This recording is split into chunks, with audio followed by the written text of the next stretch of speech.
first year of doing a historical panel talk on the history of Andover.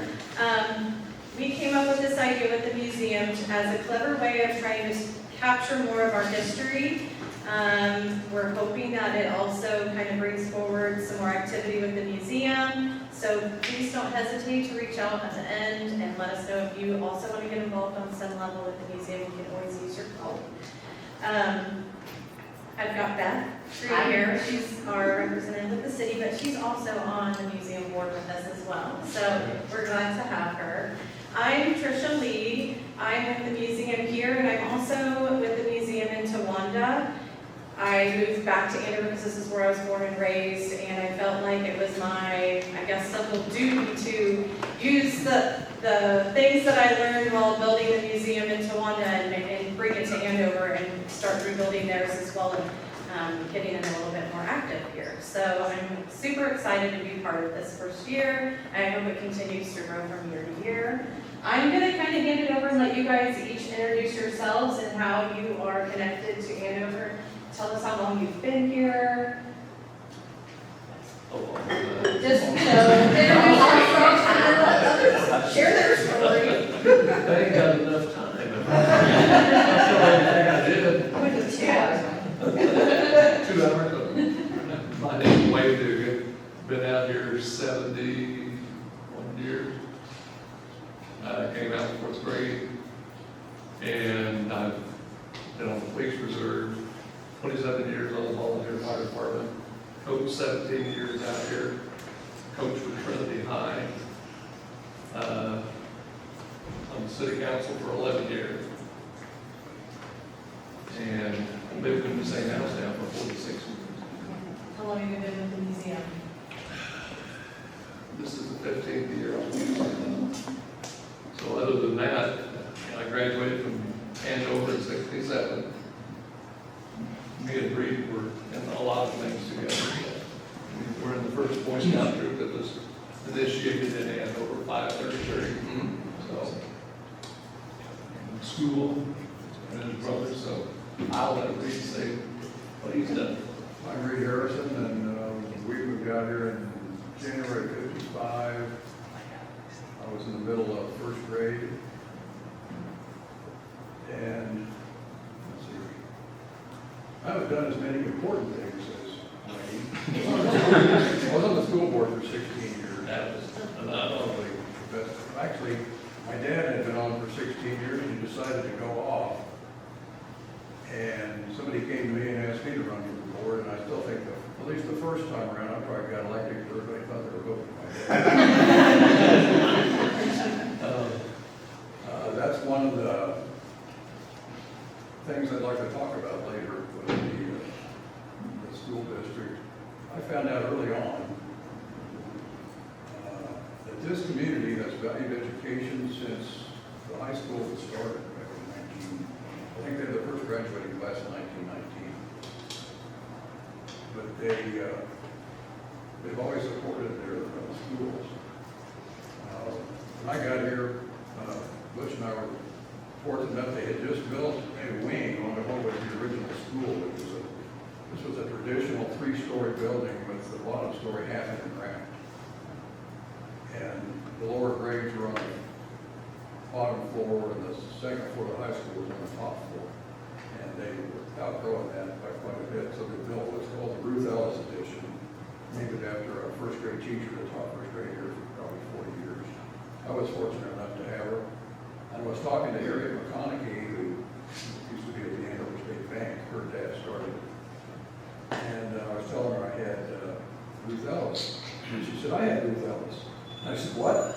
I said, well, when did you go to 1st grade? She said, 1933. I got her the first year she came here.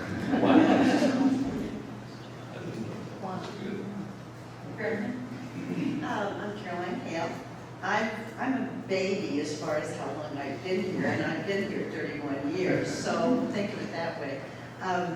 My husband brought us to this area. He was with the Federal Aviation Administration. He was the manager at the Wichita Airport. So when we started looking for places to live, we were wanting to live closer to the airport. But we couldn't find a home that we really liked, and so it turned out that the like was here. And we weren't thinking about school district because we were empty nesters, but it turns out we landed in a wonderful school district, which is always good for the value of your property. And anyway, I had been teaching for 20 years, and when we came here, I'm like, well, our son's out of college, we don't really need this second income, and I wanted to start looking for ways that I could volunteer and give back to my community. And I loved this smaller community. It was kind of what I had grown up with. I grew up on the cattle ranch south of, about 25 miles south of Kansas City, and in a little town was called Felton. And so I think Felton was probably very similar to what you all went through here in Andover with the growth that has taken place there now. And it's now, I think it was smaller than Andover was when I moved here, when I left there, but it's now about 26,000, so I know what will happen. But anyway, so we land here, and I'm very excited about the community, and I started getting involved with volunteer things, and I was an advocate for the Wichita Area Sexual Assault Center, and I delivered books for the senior center here in town. I was on the board of my homeowners association for 22 years, and then I got interested in the politics of the town, and I initially encouraged my husband to run for the city council, and of course he had a full-time job and was pretty busy doing what he did, but I talked him into it, and so he served on the council for 4 years, and then later they wanted to reappoint him back because there was some movement on the council, and so he did that. But then after he left, I decided to run for that. So then I served on the council for 17 years. And during that time, I was still doing a lot of other volunteer activities in the community, working on things like the Rails to Trails initiative, which was really great. And I think what I saw happen with this town is that it was small enough that you had a really good connection with the people, but it was also growing and becoming a little more diverse. And you found that people were wanting a quality of life.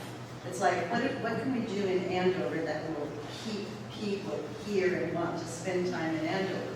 So a lot of that, during that time I was on the council, there was an explosion of things that took place. We built this library, and one of the clever ways of helping to get that done was using the sales tax instead of just hitting everybody in personal property tax, because this library, like many of our features in town, is really used by a large swath of people that go beyond Andover. So the sales tax was a great way to do that.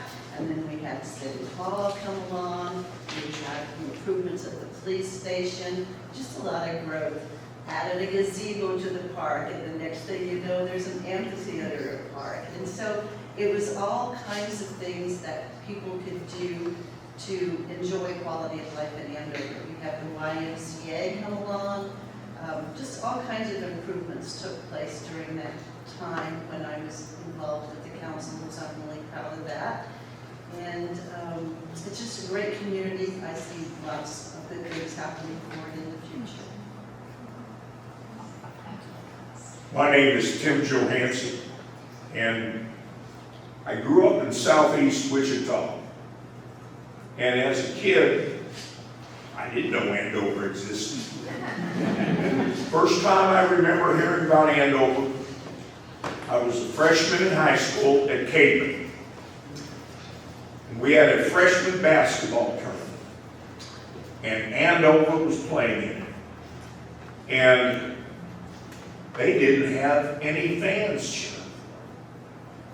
And so me and a couple of my buddies said, well, those cheerleaders are kind of cute. Let's go over there and cheer Andover. Well, nothing happened there. Years later, I graduated from college, and I still didn't think very much about Andover until I got a phone call from a guy named Ferris Risotto. And he wanted me to come out and interview for a job. The first thing he told me was, or asked me after the introduction, hi, how are you? Was, can you coach football? I said, yes, sir, I think I can. And I've taught 33 years out here, including winning its state championship.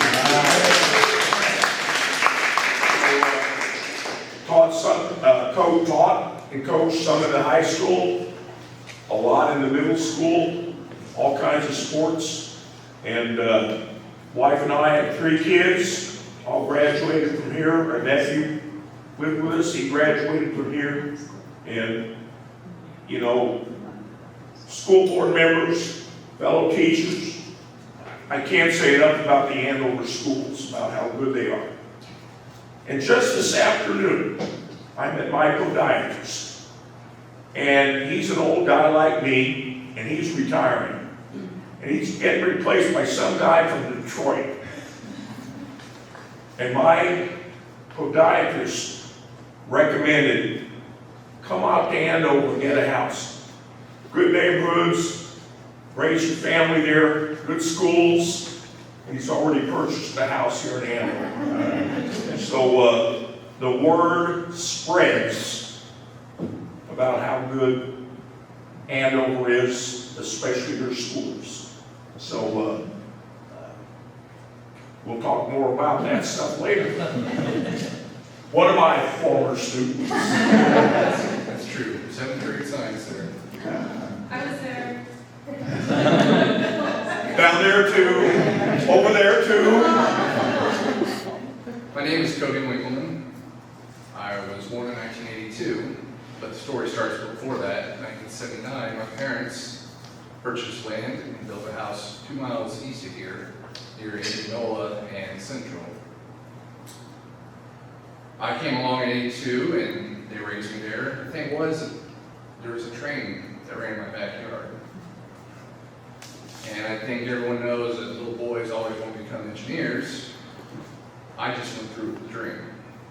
So I graduated with Tricia, class of 2000. And I didn't know quite how to break into railroading, so I went to Butler, got my associates in mass communications, and started working with the radio industry. Several radio stations around Wichita. And didn't exactly pay the bills, didn't have a lot of security in it. I would jump little job to job, and finally still went back to HVAC school, heating, ventilation, and air conditioning, to learn how to fix all of that stuff. And I got a job as a vending machine repairman. I did that until 2009, and the economy went south, and I finally said, well, this is probably going to be the best time to do this. Went to what I call Choo Choo U at Johanson County Community College, and applied for Kansas and Oklahoma Railroad. Got hired on in August of 2009. Now I'm a senior train engineer for the Wichita Terminal for the Kansas and Oklahoma Railroad, a subsidiary of Waco Transportation out of Pittsburgh, Kansas. They own multiple railroads all across the United States and one in Canada, or Australia. Tricia. Well, so I think that we would like to actually find out what is your most historically significant memory of your time in Andover. If you had to pick one, which might be the same one for everyone down the line. Mine is the tornado, of course. Which one? Actually, there have been 5 that have come through Andover that I found in the old newspapers. So don't think that the 91 is the first one. If you follow the museum's Facebook page, I've shared some of those articles on there, but more to come on that. It's kind of a full-time job trying to just get the information out as we find it. But I was about 10, 11 when the 91 tornado came through. My mom babysat kids, and for just a whim, we walked to the 13th Street Park, and right when we stepped back in our driveway, we lived in a neighborhood that's on the other side of the park, that's on Prairie Creek, which is booming over there. And right when we stepped back into our driveway, it just started hailing, and the sky was green. So we didn't have a basement, we had all these kids from the neighborhood, because after school, started living in a crawl space under the house. Long story short, I ended up going out of the crawl space and watching it just go right by our house. It was the blackest thing. That's the one memory that sticks in my mind is how black that tornado was. And it went right by our house, and really life was never the same after that. Everything kind of changed. You never knew even where your friends were. There was rumors going rampant around the 10-year-old life where your friend died or was missing or things like that. Luckily, I don't think anyone actually was. So that's my biggest historical memory is that tornado. That's mine too. I figured that it I was. was on the city council at the time, and president of the council, and when nobody else was available down there, I guess it was me. Yeah. And I met Jack Fennison, who lived in Lakeview Heights. Jack couldn't get, Andover Road was completely blocked. Mm-hmm. I met Jack walking north as I was walking south on Andover Road, and it was just all devastation there. And the only thing we did was stand in the middle of the road and hug and cry. Yeah. I mean, that's all we could do. And at that point, we'd already notified the highway patrol that was in Andover to tell them it was a local emergency because you had to have steps to do. And they contacted the governor's office to activate that National Guard. And there was nothing else we could do. We were just waiting on other fire districts to get here and ambulances to show up. So it was and it's just not really one event. Right. That thing went on for months. Just cleaning up all the debris. Oh my gosh, it was months.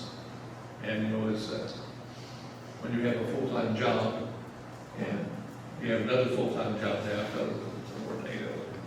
So it was a rough 2 or 3 months, but the Andover, a lot of the people in Andover stepped up, everybody did.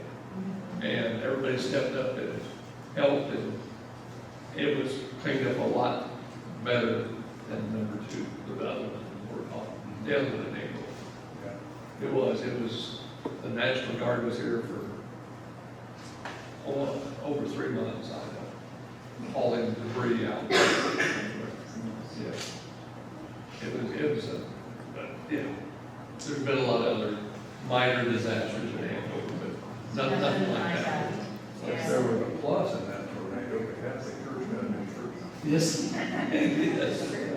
But we moved down here in January '55, and in May of '55, on a Friday night, a tornado hit Utah, Kansas, at night. And so those people had 0 warning, killed 88 people. And my mom went with our family doctor down there Saturday morning to help out. They were only gone for about an hour. They came back. I said, "What's the deal?" She said, "They either were dead or they weren't hurt very bad. There wasn't any." The 91 tornado, one of the things I remember about that was there was a lady that was working for the Andover veterinary clinic was deaf. And she lived in a trailer park. And she was watching TV and didn't hear any of the sirens. Wow.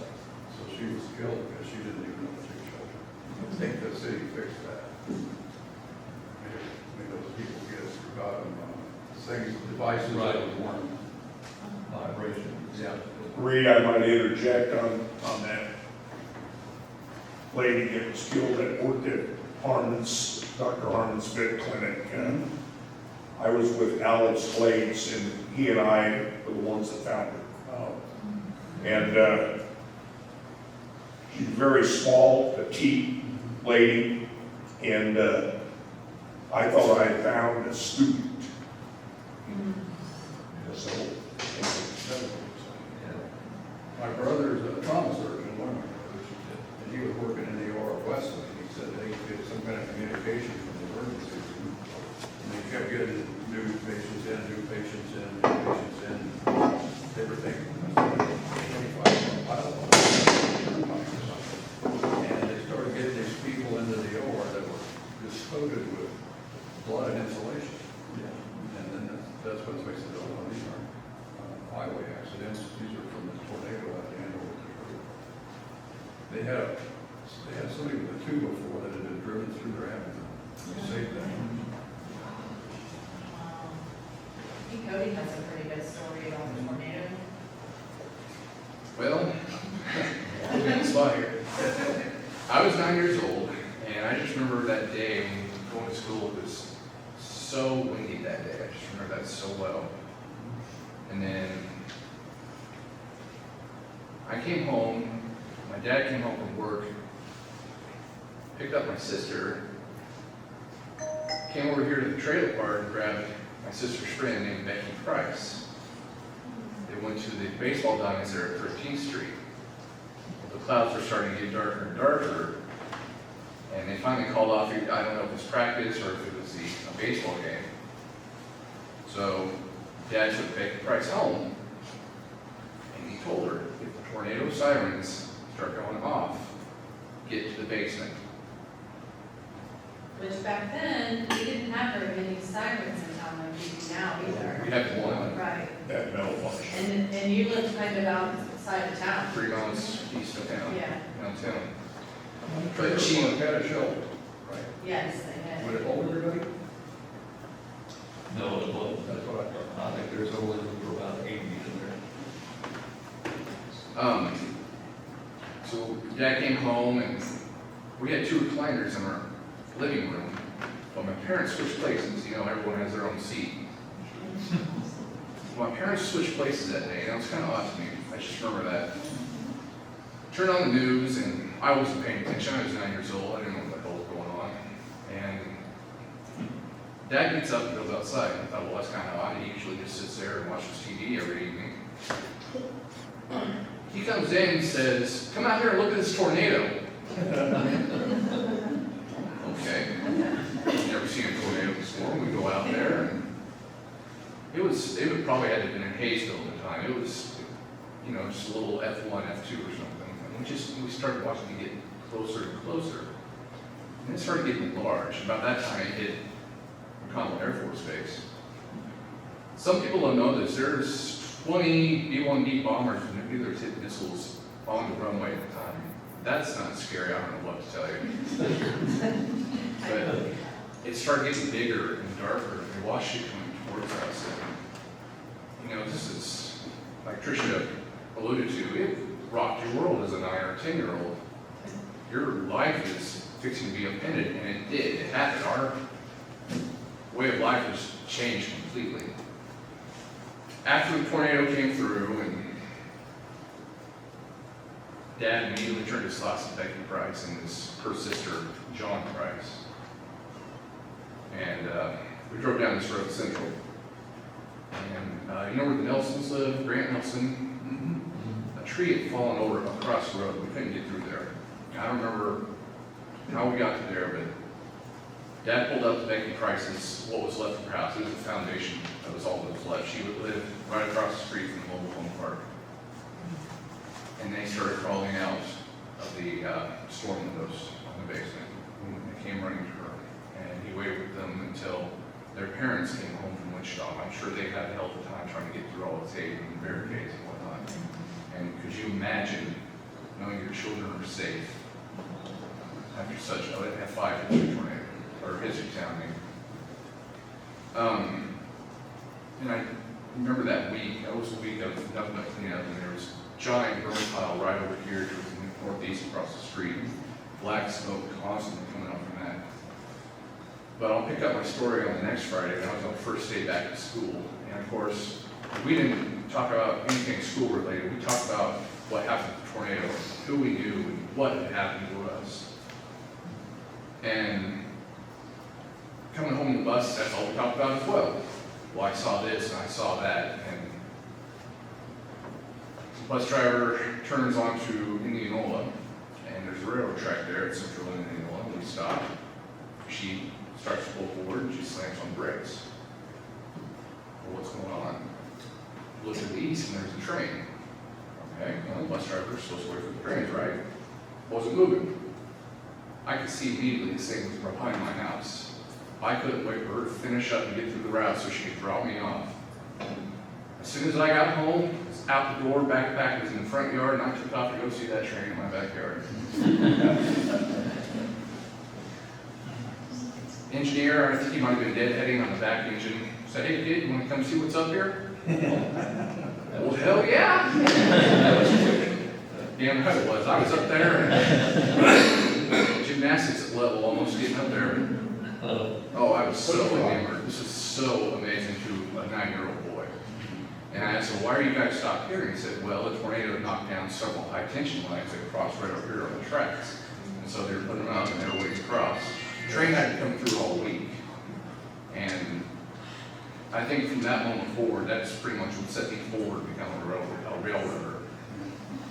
And it all happened from a bad time, but I'm hoping we can all make something good of that. Yeah, absolutely. Does anybody else have any other historical? I'd like to throw some more tornado stuff out. Do it.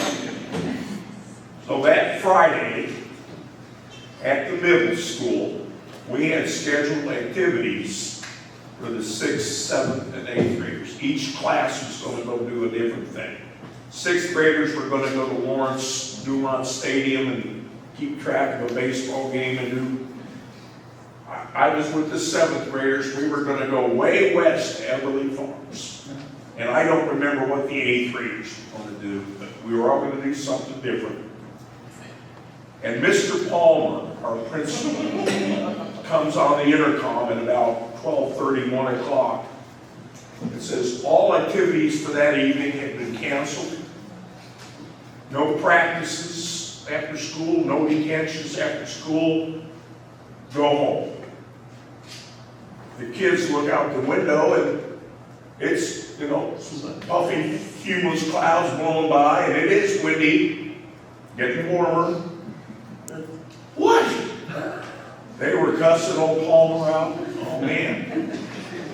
So I thought, hey, I get to go home. Nothing going on tonight. So I went into Eastgate or Town East and bought something. I got home for my Jeopardy show, and Merrill Keller kept interrupting.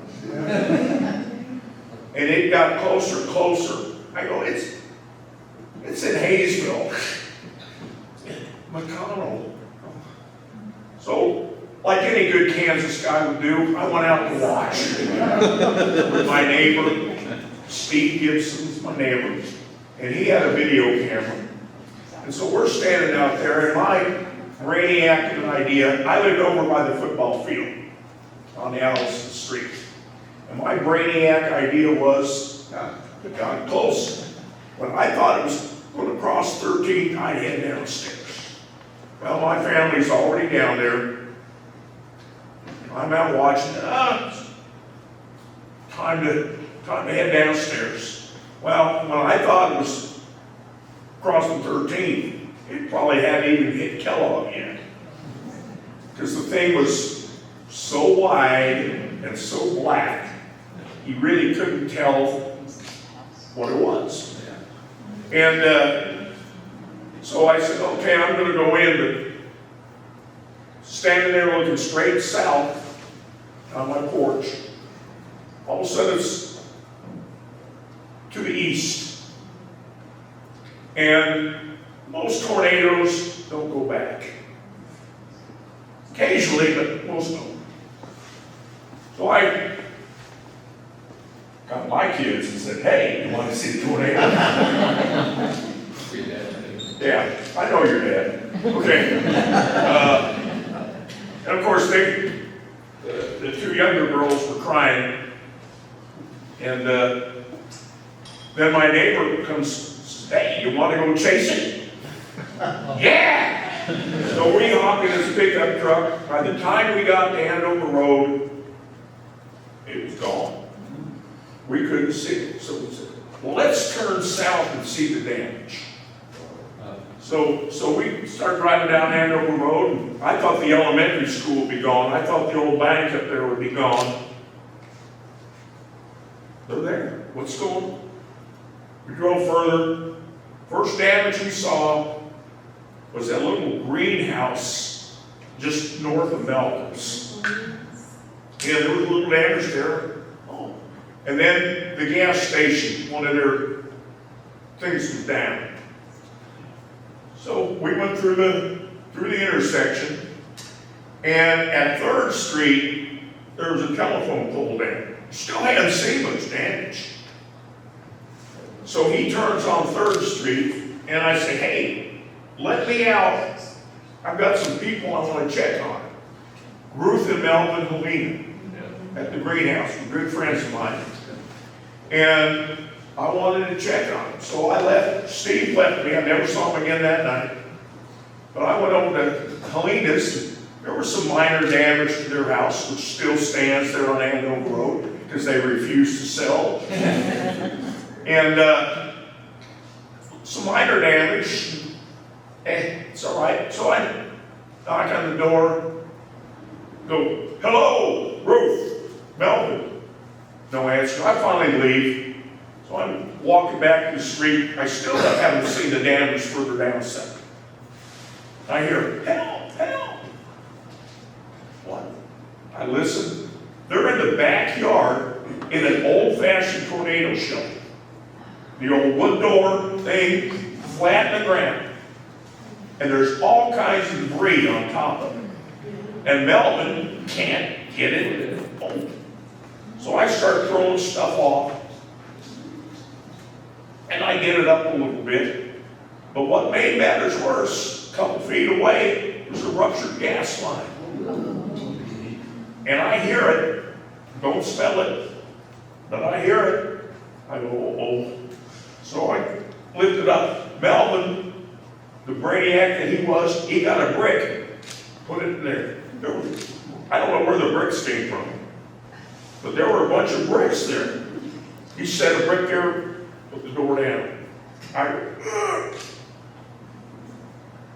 got it out. Ruth gave me a hug, called me Superman. Went out, got a fireman, said, hey. Then I turned south. I saw the church. Oh my. Then I looked and saw the trailer park. And I went in there. I met, by accident, Alex Glades, who was a longtime teacher, and two other people. And the four of us, we carried some people out on doors. We used the stretchers. The emergency crews couldn't get in there. Plus, we had beaten the police and the EMT guys. We were already there. We were there first.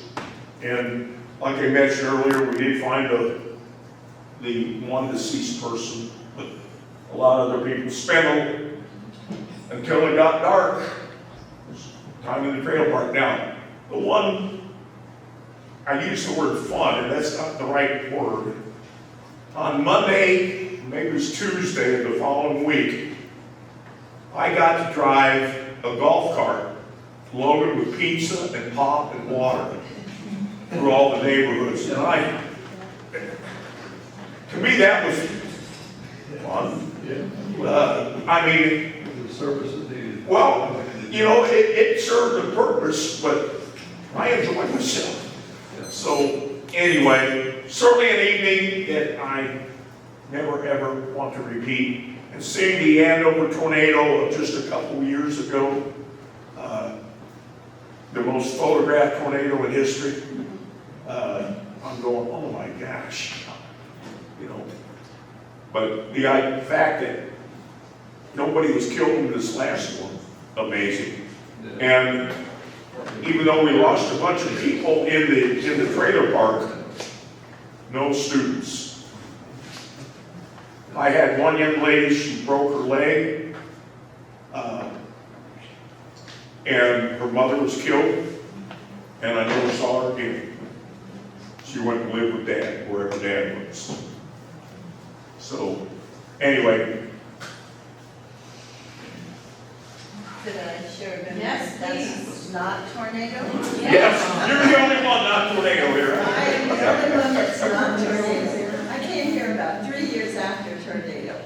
But, and everybody was talking about it still. You could drive around and really it was hard to find anything. Maybe in the corner of 159th and Kellogg, I could tell that there had been trees knocked down, but really by the time I got here, the place was rebuilt. So on a positive note, as terrible as the tornado was, I think there are a lot of people in the community that would tell you that it is what actually gave a boost to Andover to become the community it is today. There were so many people. I said I was going to ignore the tornado, but mine's not going to be terrible stories. But there were so many community outreach people from around the state and around the country. At the time, I was teaching in Blue Valley School District in Leawood, Kansas. And our students raised money and got involved, and some of our teachers came here and did things. So Andover had a lot of community support, and not just locally, I mean throughout the state. So, that's a positive thing that came from the tornado. But I'm going to share what I think was historical, and it may not be mentioned a lot, but to me, I think the purchase of all of this land that this park sits on, and the middle school and the high school sit on, was land that belonged to the Girl Scouts. And the purchase of that land was of real significance to this community. It turned out, and it wasn't an easy thing to do. My husband was on the council when it was happening. But the school district and the city shared in the cost of that land. So it was split between the two of them. And this portion of it was actually thought to be better for park area. And then, of course, there are portions of all the two schools that are there. But in addition to that, the leaders of the community at that time, it was Dennis Bush was the mayor, the thought was that this land could be used for future buildings like a city hall. And of course, it turned out that the library came here first before the city hall. And I know there were a lot of people that kind of were against it. It wasn't like it was an easy thing to get done. Because they're like, well, it's a park, what are you doing this for? But if you're in a community and you need land to build on, you know how expensive that is. So it was an ideal solution. And this has become the passive park. And of course, we have the sports park. But in this area, which later got the amphitheater, you have a lot that can go on in the community. And I think it was probably one of the smartest things that happened in the growth of this community was the purchase of this land and the way it was developed. So that's my historical event. That's a good one. Yeah. So let's kick it into something a little more fun. I know there's at least one person that was here for the first GAD, Greater Andover Days. Tell us a little bit about that and then how it kind of evolved and has changed over the years. My goodness. Tell them how hard it was to get the first one. Yeah, tell us that. Nobody ever talks about that. Yeah, the history of County Andover Days started a couple of years before that. The people south of 13th Street wanted to become Malcolm City. They wanted their own water, they wanted to do their own governing down there, and they wanted to be them. But they needed sewer and water, the same as, at the same time, the city of Andover, which at that time was just this side of the turnpike bridge and at the school right across the street. Wait a minute, I'm not old. It was the school down there. And they negotiated, it was a knockdown, drag out for quite a while. And really one of the most influential persons that got it going was Max Cody. And Max finally got the city leaders of Andover. Max Cody, Yeah. he was the chairman of he's Harriet's husband, Harriet, and he was in charge of the bank. He was the chairman of the bank.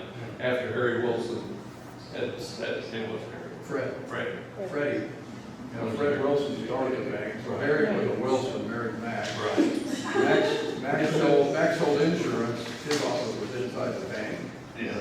And so he was one of the leaders just because he was part of the bank. Yeah, they lived over Brookhaven. Yeah. But anyway, Max was one of the ones, got all the leaders together, and the leaders of Andover said they'd give it 2 council member seats and give them the right to appoint them if they would all merge so they could all get water and sewer together.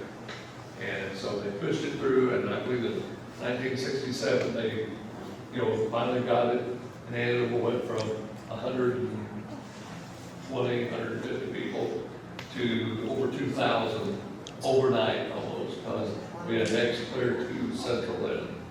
So there's still some animosity going because of the friction, but so the next year, they decided to have a very nice party in Andover. Like you bring the community. Yeah, exactly, that's what it was for. And the very first Andover days was from Lafayette down to Market Street, and then over, hey, Grandma Boyers, you know where that was. Grandma Boyers, they had a pony gas pool over station. there. Yeah, they had a pony pool over there. The bank, where the old bank was, the Yeah. original, had a fifth side yard, and they played horseshoes there. And then down towards the lumber yard, but everybody didn't put lumber yard. Anyway, down at the lumber yard, they had some face painting and balloon toss stuff and things like that. Was the gas station where the .9 is going in? No, the gas station was next to the north there, where that diesel mechanic shop is now. Okay. Used to be Glenn's, Like now, specialized for, right, before that, Bob Dodge.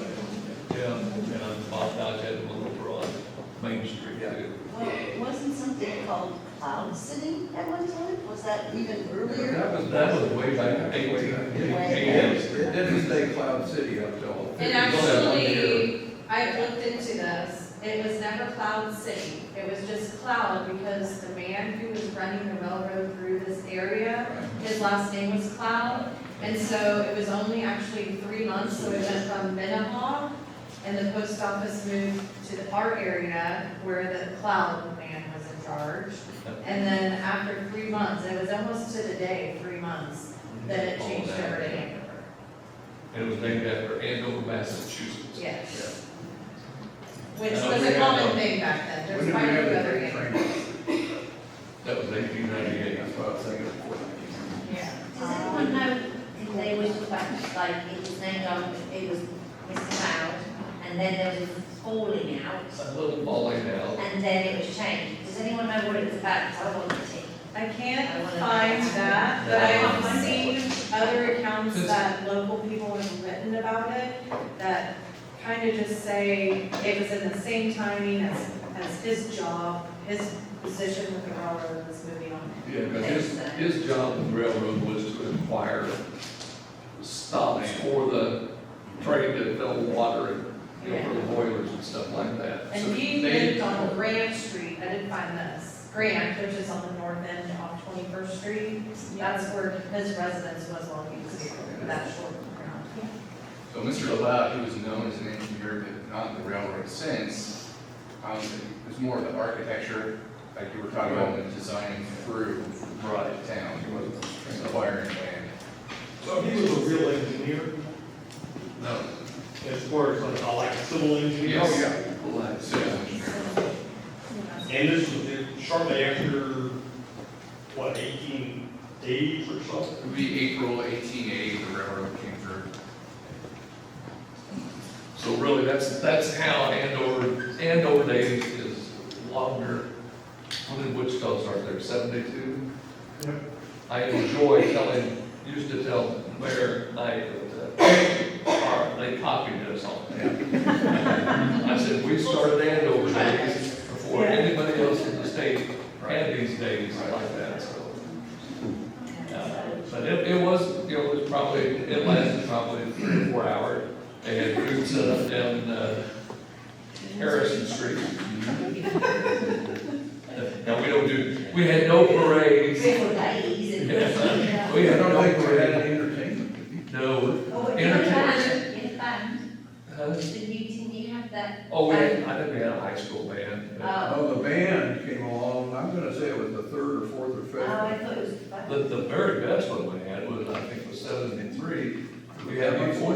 I was just gonna tell him, Yeah. Gary Harmon, one of the vets, he and his wife started Andover Veterinary Clinic. He was tasked with finding entertainment. And since he was a veterinarian, he called one of his veterinary friends, who was a veterinarian in Memphis. And he said, "You've got any up and coming talent that we can afford?"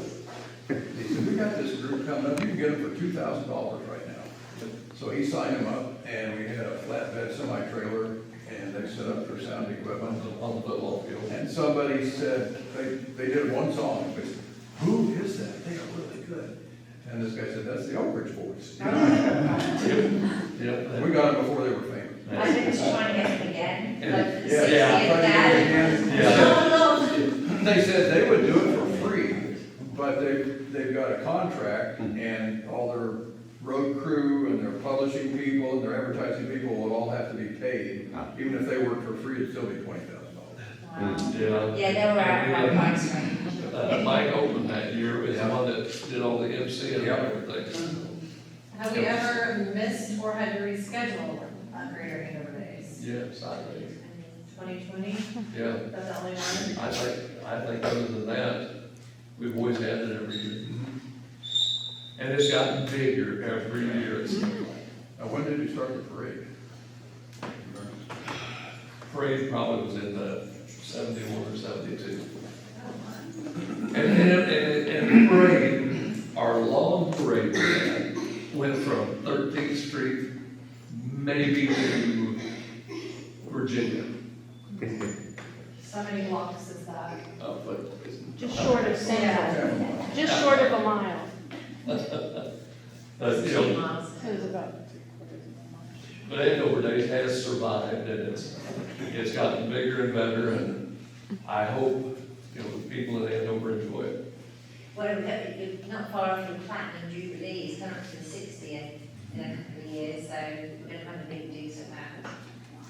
We've got 250th anniversary next year, so it's going to be very of the declaration and that, and then after that it's the 60th, we've got 2 years coming up for that, for Great Andover Days. Does anybody in the audience remember number one? If that will admit it, then. I think you're a pie eating contest. Wasn't there a pie eating contest? No. The pie eating contest was in 1961. That was a centennial. Yeah. Who won that In the early I grade. won the pie eating. I made, back then it was called, had two papers, the Eagle and the Beacon, and my picture and Larry Campbell's were on the front page because we won the pie eating contest. one? How many pies? You had to You eat, just have to do it fast. had to do it fast and whistle. And whistle. And whistle. That's it, then. They had a pie baking contest in the early Greater Andover Days, and I won one of those.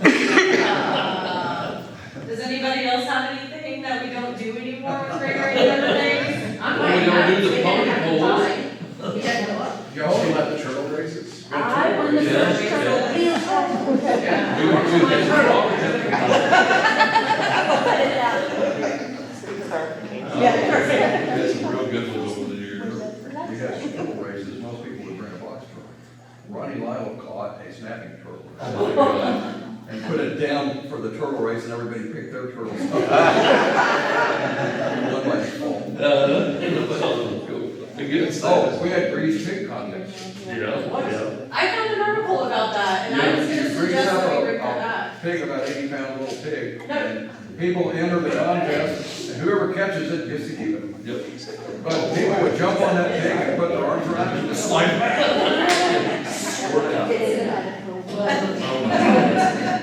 If anyone knows anybody who remembers who has a memory of the first gag, we would love to interview them.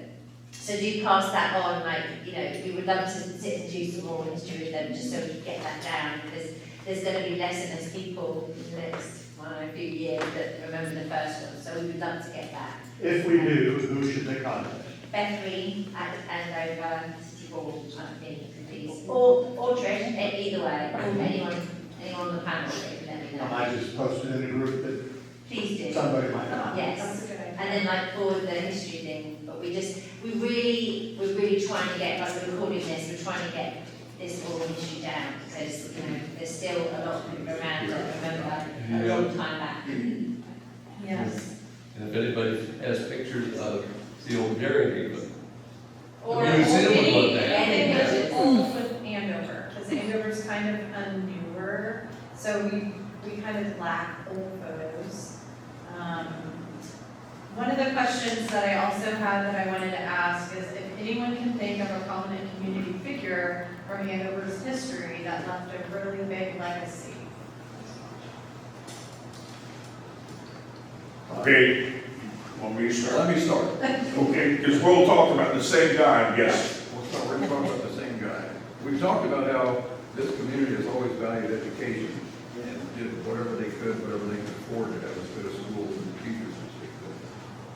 But the school hit a real turning point when I was in school. And I can still remember the school was basically getting out of control. And it was an administrative problem. The administrator was too nice of a guy. Couldn't handle some of these tough kids that we had at school at the time. Farm boys. Pardon? The farm boys. Well, yeah, but they were more like motorcycle gangs. Wore leather jackets and drove motorcycles. Anyway, I can remember walking down the high school hallway and I got about 6 steps past this one locker and the door blew off. Somebody set off a cherry bomb in the locker, blew the door off. Somebody rolled a cherry bomb into the lunchroom one day while everybody was eating. There was a kid about 4 or 5 years older than me, he was in high school. Some of the hoodlums took his jeans off, ran up the flagpole. One of our, I think it was our high school, one of our high school English teachers drove up a little car called an Isetta, and it's as long as this table.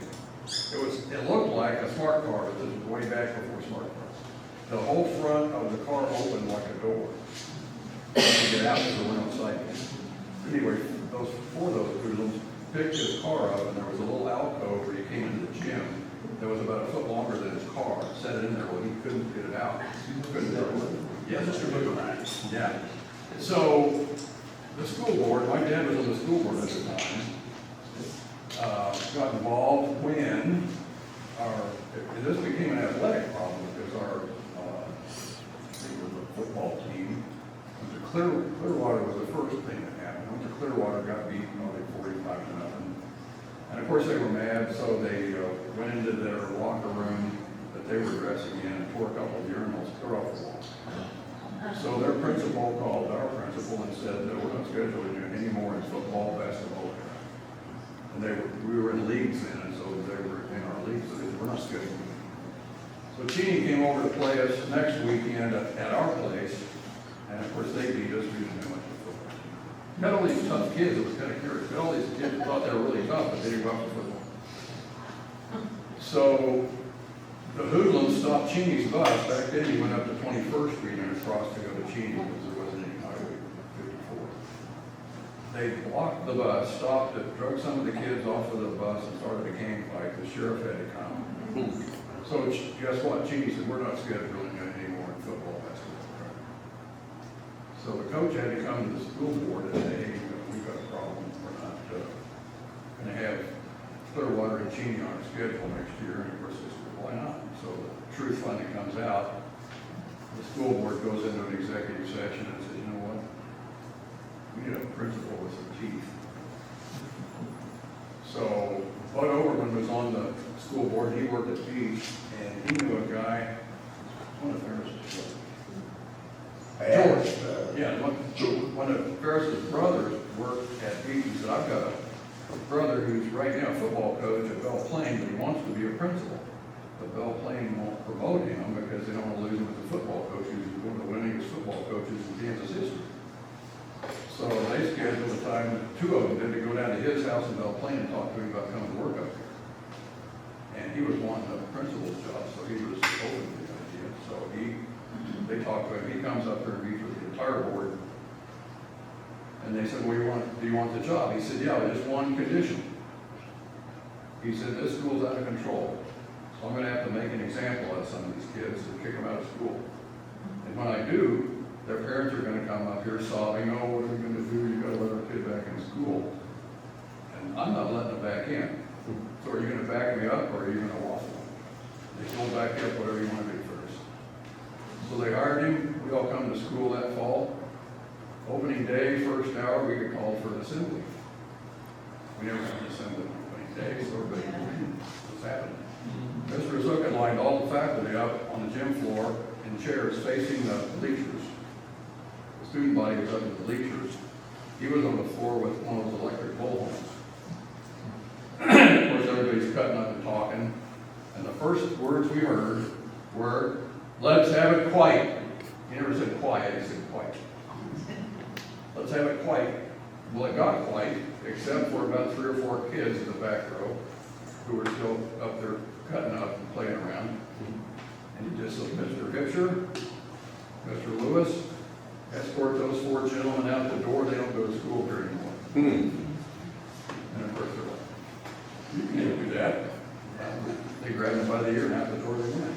And you know what? It got quiet. And he was an enforcer, but the way he got by with it is, he treated everybody the same. My dad was on the school board, and I got kicked out of class. Or do you? I didn't put in my assignment. And you didn't want to be sitting in his office? No.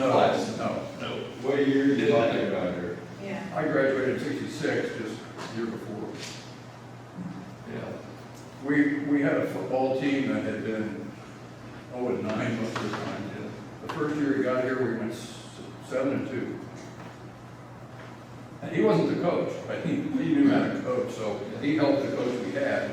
He wasn't really that great, so he left and we lucked out because it was a guy who had been starting fullback for Wichita U, Ray Fulton, who got drafted by the Denver Broncos. And was going to play fullback for them, but he got his knee torn up in spring training, so he never played a pro game. Came back here to Wichita, and Ferris said, hey, you want a job? So we got a pro football player for a coach. Wow. Yeah. I tell you, Dave Ferris is one of his kids. Pardon? Dave Ferris, there's a Ferris around here, and Dave. Oh, his name was Ferris. First resort. Yeah, he's Lebanese.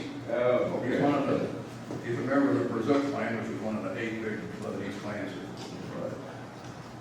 But he turned the school around in a day. Wow.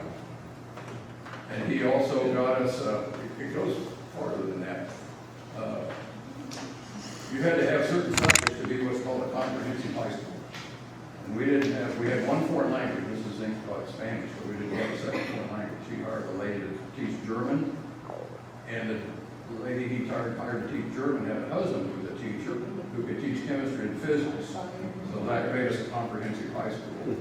I still remember during unification, when they made everything into a district, so you had to have a school district and the kids in that boundary went to that school. They drew up preliminary districts and then they had meetings all over the state. Anybody doesn't like this, tell us what you don't like about it. Well, the wealthy people who lived in Springdale Park East wanted their kids to go to Southeast College, but they wanted to go to Andover because we were like, as far as they were concerned, they went down in those. So they got drawn out. So they went to Southeast.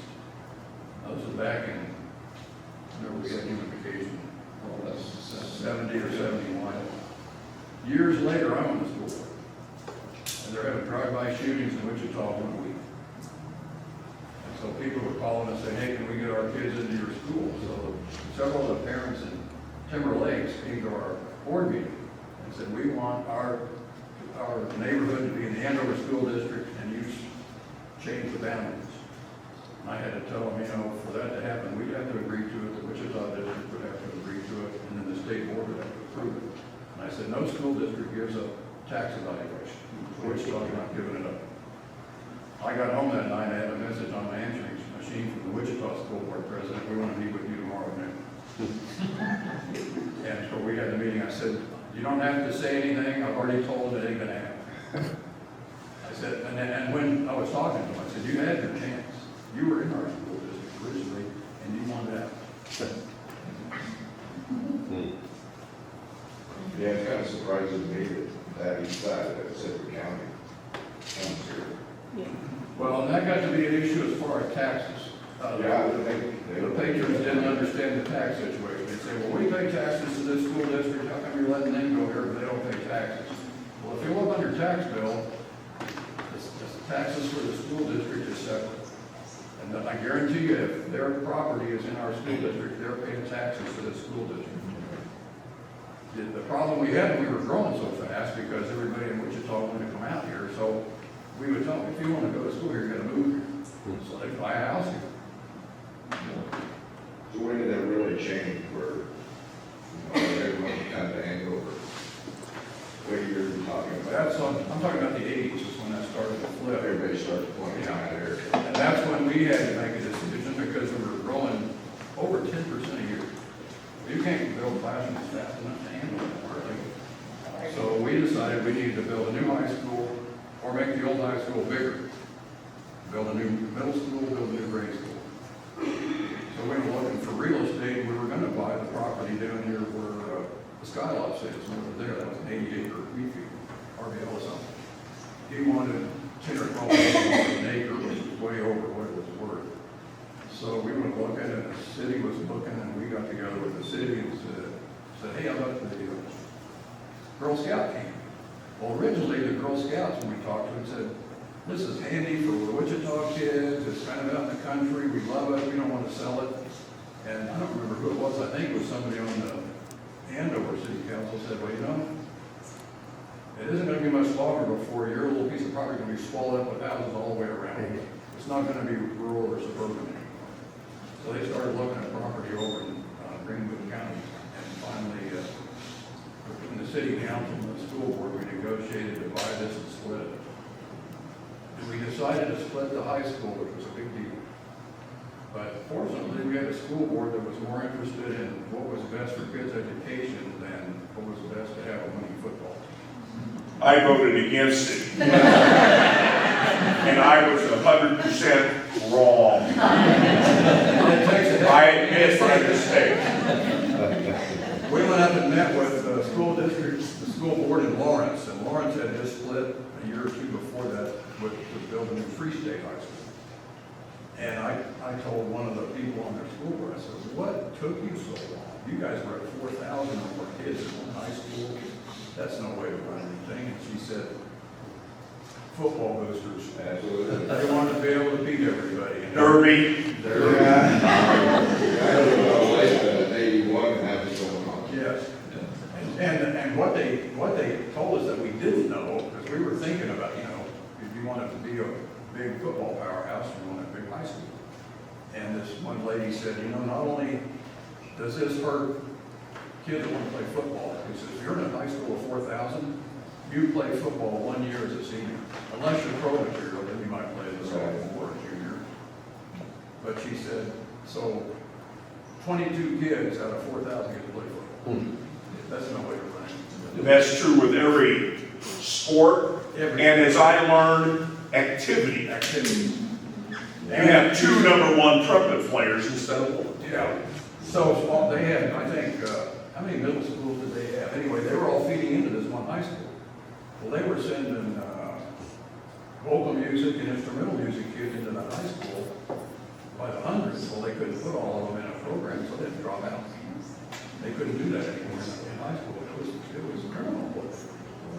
And they finally realized it was split. So when we started talking about splitting the high school, of course, we heard from people saying, we'll never win another state championship in football or basketball or wrestling. I remember when we ran a wrestling title once. I still remember the year we won the football championship because I think that was a Bishop EH. Their kids got off the bus. Mar Hill. The champion, Mar Hill, got off the bus with T-shirts on that said state champ before the game started. Well, they got, How'd it come out, Coach? yeah. Think we won. But anyway, we won the state wrestling title, and I went up and talked to Mark Templin, who was the principal down here at the new high school. And I said, how many state championships have we won since we split the high schools?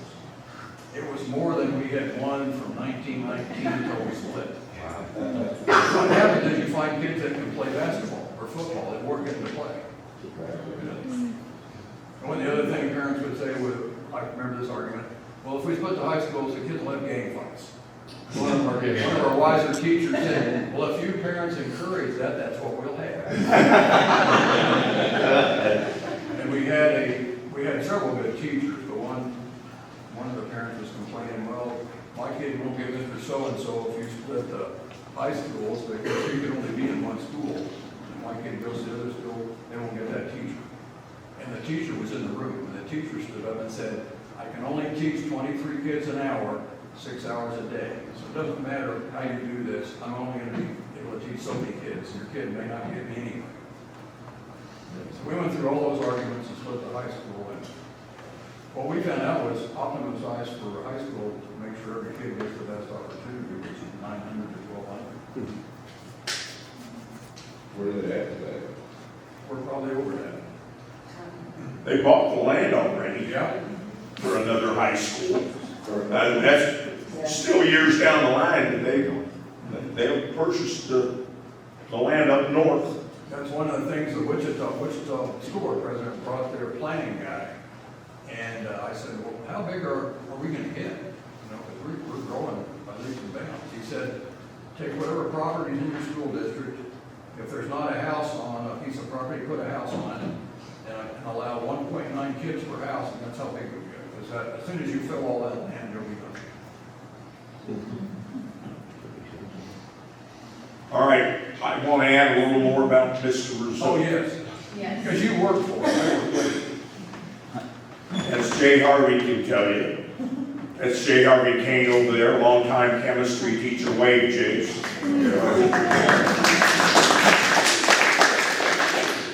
How many years did you teach up there?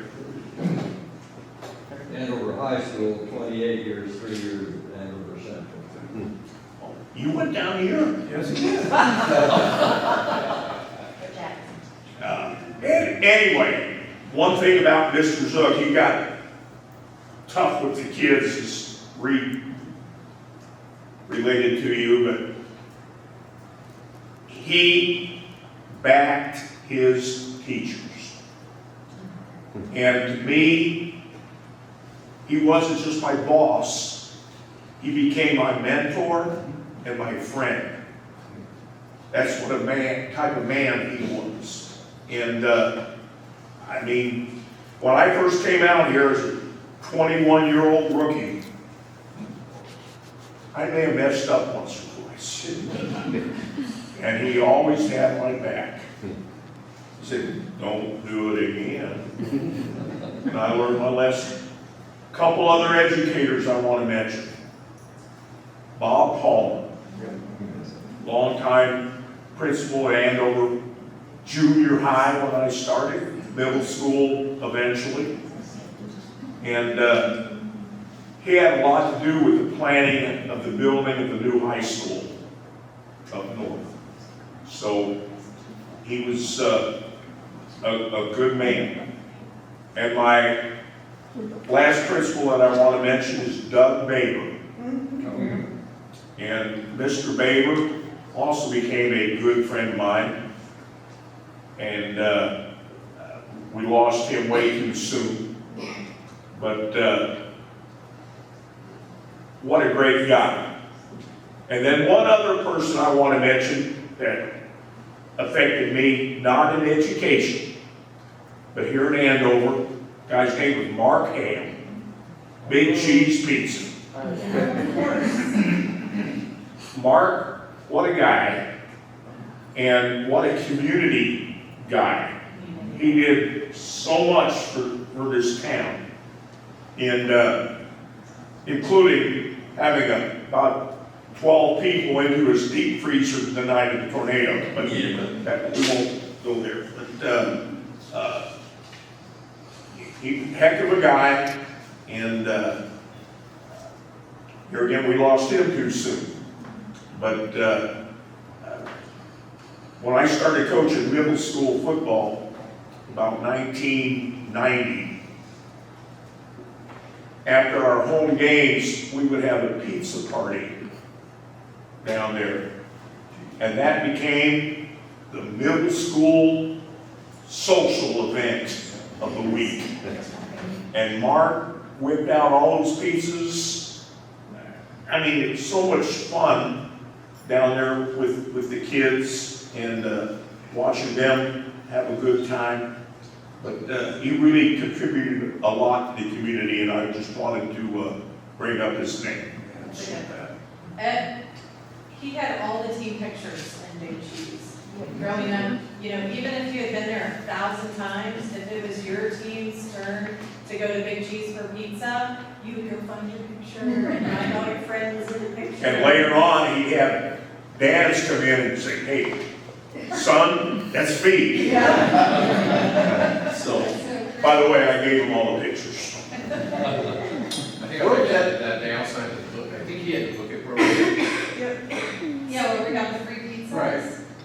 We, all read our book and, yeah, I think parents can sign off on it and we get a That free was a pizza. big deal. It was a big deal. It was. He connects into one of my memorable legacy characters, and just to share my story about Mark Hale. My last name is Hale, as you remembered from earlier. And so when we moved here, we closed on our house, but our furniture truck wasn't going to arrive until the next day. But we were so eager that we went to the house anyway, and we just camped out on the bedroom floor. Somehow we were going to survive, but we didn't have any way to have food, of course. So we decided to go out to dinner. My husband was always a big pizza lover. We moved in to Terradine Estates down at 159th and Andover Road, you know where that is, okay. So we're coming up Central, and we see Big Cheese. So it's like, okay, pizza, we'll go there. So we went in, sat down at a table, ordered. We were really enjoying ourselves, and all of a sudden this gentleman comes over and sits down. Hi, I'm Mark Hale. And so he was just delightfully sat there and visited with us. It was such a welcoming event to the community, and it's always been that way in Andover, but he was the first. And so we really enjoyed it. And then, of course, it became the joke of we shared the same last name, but we're no relation. And later, I got to know his wife, Jack and Connie Hale. And everywhere I would go, especially early on in my years on the council, people would be asking me, are you related to Jack and Connie? Are you related to Mark? And so I would hear that over and over and over. And I used to laugh with Connie, and I said, please let me know if anybody ever comes up to you and asks you. So a few years go by, a phone rings, it's Connie. And she goes, yeah, I'm getting that all the time now. But it was funny, and he was just, the entire family was wonderful. And my other wonderful character that I dearly love, my husband did as well, is Charles Malcolm. Yeah. And Charlie Malcolm. And he was just a wonderful character, but just a great ambassador for Andover as well. We came to know him, and I listened to many of his stories, but he was always so welcoming. If you don't know, when you go down Andover Road, Central, after you cross over Andover Road, the yellow house with the white picket fence, that was the Malcolm's home. And of course, he was auto garage, and maybe many of you know that, and I believe that was actually originally where Timbuktu is, if I remember him telling me correctly that that's where his first shop was. Is Then that- he went north to 13, moved down to the corner. And then he moved to the corner where the bank is now. And that was called Malcolm's Corner. Yeah, and then it moved to the place where it currently is, but it's no longer Malcolm because his nephew took over and now it's Delco something. I was just looking at the sign yesterday, kind of sadly, because I can still see Malcolm underneath it. We just lost Charles a few years ago, his couple of years, and his wife maybe 10 years before that. She was also a wonderful lady. But anyway, and the thing about Charles Malcolm, he was such a character. He had this Ural motorcycle with a sidecar, so it looked like the old, when you watch the movies with the Germans are in their motorcycles with a sidecar on it. And so we'd always see him riding around town, and we loved it. We really didn't know him this yet. One day, my husband sees him riding around town, and he's got this for sale sign on it. And so my husband follows him home. So they start visiting. They have this great conversation going. And the next thing I know, my husband comes home and has purchased a Ural. So then at that point, with our Ural and Charles, that's how we really became good friends and got to know each other very well. And and I drove this thing a lot. I mean, my husband was along. He was the big guy. I would be in the sidecar, which was just as much fun, but I rode it around myself a lot through town, and I'd go to the grocery store and do my shopping. Just had a blast on that Ural. And so then my other connection story to it is how that Ural came to end. And it ended right over here against that wall. And I was still on the city council at that time. We purchased the Euro, I think it was 2007. And in 2012, I'm coming here for some function at City Hall and wanting to talk. It wasn't a meeting, I wanted to talk to somebody. It was the middle of the day, and I don't know why. I went around the whole lot. It was stupid that I did that because that's what later led to me. I must have been going too fast. I mean, I've been driving for several years, but the sidecar started to come up when I was making my turn. So that made me nervous. I'm thinking, oh, I don't want to flip this thing. And so I'm trying to brake and stop, and I couldn't until I crashed into the wall. And I, being a city council member, get off and worrying about that wall. Oh, have I damaged this wall? But what I really had damaged was myself. So I had broken a wrist and was wearing my helmet, of course, but hit the windshield, and luckily it held me back. But it didn't, break the windshield, cracked it. And so now I'm embarrassed. I can walk because it's the arm, and I'm more shook up than anything else, but I'm also embarrassed. So I have to go into City Hall, and then, it just all went crazy. The next thing I knew, they had fire trucks here, they had everybody, the police chief, and they're gonna insist that I go by ambulance to the hospital. So that was my last experience with my Euro there. But then the city did bring it back. They loaded it up for us and left it in our driveway, and Charles Malcolm wanted it back. So he was gonna fix it up, and I'm like, the insurance company, they're gonna pay us off, and he's like, I don't care, I want it back. So the insurance company paid us off, but then he wanted to buy it back, and we wanted to just, but he wouldn't let us just give it to him. So he bought it back, fixed it up again, and rode that around as well. So he was just a character. I mean, I just loved him dearly. And he's much family here in this community. His daughter, Winkleman, and he has a niece named Mary Lucen that I know well. So I know that they're very deeply rooted in the community, but a great family.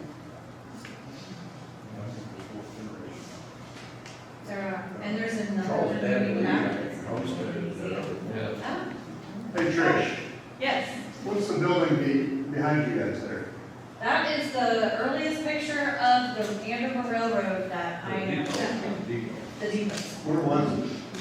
Right there at the corner, where the Redbud Trail crosses Main Street in Andover. They've been on the southwest corner. The original Andover State Bank was right across. Yeah. That was facing Main Street right there, and then the bank was just on the south side up there. The train You road, what can see the year? greenery on the right side. Right there. There's another picture over there in that collage of it, where you can see where the greenery is sitting to the right a little bit more. And you can see there's not a whole lot around. Right, Yeah. yes. We were wondering if that might have been SB McLaren in that photograph.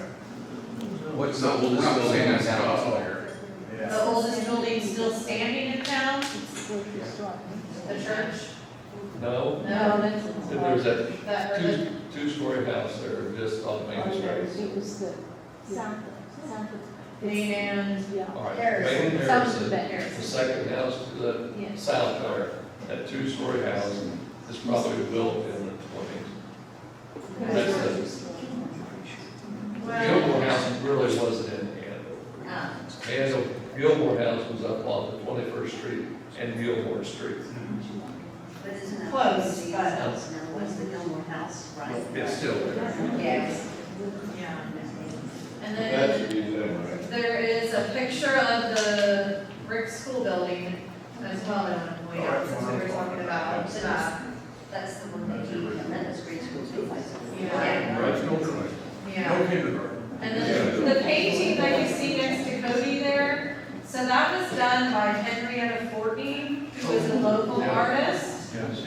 I didn't even notice this until recently that that was one of her paintings, but the schoolhouse is actually in the back field of that, and you can see the greenery right Oh, it next to is, it. yeah.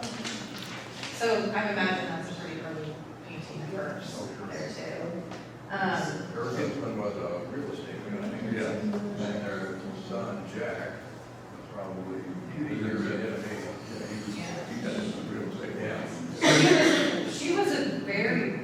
good artist. We have quite a few sketches of some older Andover, like the gas station and the church, some other buildings that she sketched out from early days Andover. And then the very bottom picture of the farm, that's the Bali farm, which would have been 21st and, yeah, which I think later it was moved, when they sold it, they moved, the new people moved it closer into town at the time, but it's a very early, I think it was 1902-ish. So it's east of Andover Road on 21st Street? It Where was, it yeah, was. Where it was, I don't think it's I not don't think stated there's much anymore. of it there, if anything, Yeah, so, What about the school? Where was the school? It was where the metal arc is on Andover Road. Okay. It was right there. So it's a two-story? Well, three, actually, it was three. The bottom floor was half in the trim. It wasn't tore down until the other one was completed in 56. And that was, yeah, the first year of 57. 47. They built a whole new high school. The Ruth Ellis addition was still there, and the old high school was that building. They were connected. They tore that down, built an entirely new high school, and the gym that we had was, I found it was an old barn that was moved over here on a trailer pulled by horses from Benton. And so they tore that down, they built a new gym, and they actually put a stage on the gym so we could have, originally they had the high school play in the lunchroom. There's another little building parked out behind us, old farmhouse. So they built a stage, it's gonna have the play. They didn't have a curtain. They forgot the budget for that. So Marge Graham, who was Bill Graham's wife, and the Grahams, kids actually went to school here for a while. They had the place where Flint Hills National Golf Course is now, and there was a aluminum house down there, we called it the Roundhouse. It was actually designed by Mr. Fuller. And she had the money, so she bought the curtains for that stage, donated it or something. Their house is a Ford Museum in Detroit. Yeah. Johnny Stevens married one of the granddaughters. He ended up part of that property with Tom Devlin. And so he sold the Dymaxion rolling machine to the Ford Museums. They took it apart, put it back together. When they originally built it, it turned once every 24 hours. And by the time I was going down there in the second grade with Bill Jr., who was in my class, it didn't move. It had a sidewalk all the way around it in the front door that faced the place we did building. And I said, well, how come it doesn't turn anymore? That sounds like a lot of fun. And he said, well, us kids like it. He said, my mom told my dad she got tired of coming home from the grocery store and wondering where the front door was. That didn't go somewhere else. That's good. Yeah, that was quite a place down there. Well, since we're getting so close to our first HeritageFest tomorrow, I kind of want to highlight some of our older history. I've been really kind of trying to dig it up. If you follow our Facebook page, or if you don't, you should be following it. We've been highlighting a lot of really old history around here. So the train robbery is the most famous thing. When I started at the museum, everybody's like, train robbery this, train robbery that. And it's like the one thing that consistently has been carried through history here was that train robbery. I wanted to ask Cody, have you come across any other train-related history that you think people might want to know about since that specific 1898 robbery? For Andover in the 60s, there was a dealer on the west of town. East. West. East. No, because I helped shovel weed off of that car. I did too. You're in trouble now. Argument here. Yeah, it was, that's a world earthquake. Yeah. All right, I'm gonna have to dig up the article. We're gonna So have- find out, yeah, I'm telling you. Because I went behind Chris. But you do have a 2-1 thing you're doing. Good. Right. Never train wrecks. Yeah, Yeah, that's exactly.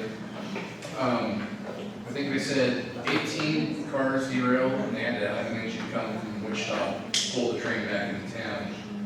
Main line was closed and obviously trains couldn't get through. They had it cleaned up in a day or two. And then several people have had incidents at 13th Street crossing. Yeah. Now, obviously I made it known that I like trains. And the engineer that stopped the train behind my house, I lost contact with him for a long time, girls, school, and whatnot. And then just one day, his name popped in my head. I looked him up on Facebook, and I added him as a friend. And I told him about this. He said he couldn't make it. He has COPD. He's got to be on oxygen, so he couldn't make it. But he wanted me to tell you that the paint factory over here, Sherwin-Williams, they just had installed a new switch in there. So they set a car in. They're coming back out to come to the train. The brakeman didn't set the brakes on it. They start backing up to their train on the main. Out comes this car. It's a brand new 6-axle engine. And there's a lot of trouble over that. So it's a nice way to keep with it. Was that back when it was Pratt and Lambert? It very well could have been. That's what they said. We seen more first. I never even